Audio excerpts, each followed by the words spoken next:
In the spotlight tonight, an all-out war on those who prey on the helpless. Two parents who were once victims themselves have now joined forces to fight for the safety of all of our kids.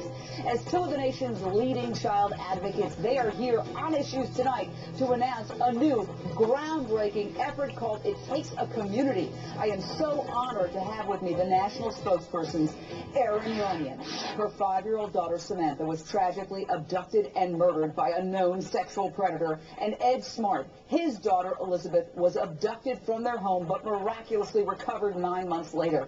Erin, Ed, thank you so much for being here.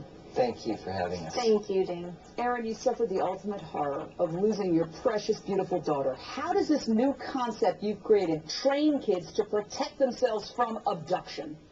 Well, we're using the RAD Kids curriculum. It's a personal empowerment safety education program, and it teaches kids. It doesn't just tell them how to be safe. So our children actually become empowered to recognize, avoid, and if necessary, escape a dangerous predator. Yeah, but do you scare them in the process? I mean, these are young, impressionable kids. Can they end up becoming terrified of any stranger? Really not. You know, Samantha had gone through a stranger danger program, and that terrified her. That scared her a lot. And for a long time, I was afraid to teach children because I didn't want to scare them the way that she had been frightened.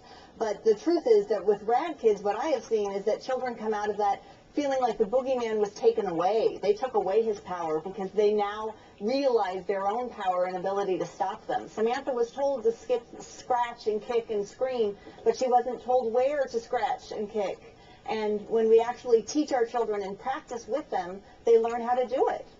And is there enough prevention on the offender side? Every time we catch one of these monsters, it seems like their history shows they were a ticking time bomb from early on. Shouldn't we do more in schools? I've suggested publicly group therapy in schools, teaching peaceful, nonviolent conflict resolution, try to spot the violent kids early on so they can get the help before they become killers. You know, that would be a wonderful thing, and I think that is one of the things that this concept does.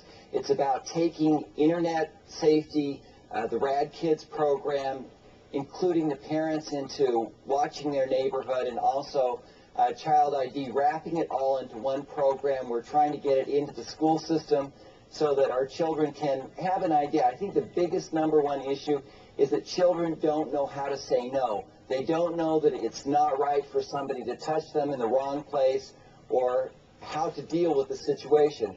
And that is what this program is all about. And Erin, we're so scared to teach our kids these life tools. I mean, reading, writing, arithmetic is great, but the primary thing has to be keeping your kids safe.